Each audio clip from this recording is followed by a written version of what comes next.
Hi friends, ഞാൻ സുനിയറാം യാത്രയുടെ പുതിയൊരു വീഡിയോസിലേക്ക് ഏവർക്കും സ്വാഗതം. ഞാനിപ്പോൾ ഉള്ളത് പെരിന്തൽമണ്ണ ഗവൺമെൻറ് ജില്ലാ ഹോസ്പിറ്റലിലാണ്. ഇവിടെ ഇന്ന് മലപ്പുറം ജില്ലാ ട്രോമ കെയറിൻ്റെ പ്രവർത്തകർ വന്ന് ഈ ഒരു ഹോസ്പിറ്റലിൻ്റെ ചുറ്റുപാടുമുള്ള അപകട ഭീഷണിയിലുള്ള മരങ്ങളുടെ ചില്ലകൾ വെട്ടിയൊതുക്കുന്ന പ്രവൃത്തി ചെയ്യുന്നുണ്ട്. അതിൻ്റെ കാഴ്ചകളാണ് നിങ്ങൾ കണ്ടുകൊണ്ടിരിക്കുന്നത്. അപ്പോൾ പോയപ്പോഴാണ് കാണാൻ കഴിഞ്ഞത് ചില കൊമ്പുകളൊക്കെ കട്ടി കുറഞ്ഞതും നീളം കൂടിയതുമായ നിരവധി മരങ്ങളുണ്ടായിരുന്നു.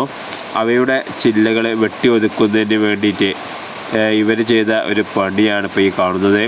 അതായത് ക്രെയിൻ ഉപയോഗിച്ച് വലിയ മരങ്ങളുടെ അടുത്തെത്തി ചെറിയ കട്ടി കുറഞ്ഞ എന്നാലോ ഇലഭാരം കൂടുതലുള്ളതുമായ മരങ്ങളുടെ കൊമ്പുകൾ വെട്ടിമാറ്റുകയാണ്. ഈ ഒരു കാണുന്ന മരത്തിൻ്റെ മുകളിലൊന്നും കയറി വെട്ടിമാറ്റാൻ കഴിയില്ല.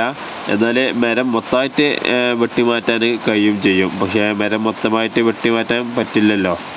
അപ്പോൾ ഈ ഇലഭാരം കുറയ്ക്കുന്നതിന് വേണ്ടിയിട്ടാണ് ഇത്തരം പ്രവൃത്തി മലപ്പുറം ജില്ലാ ട്രോമ കെയർ ഏറ്റെടുത്ത് ചെയ്യുന്നത്.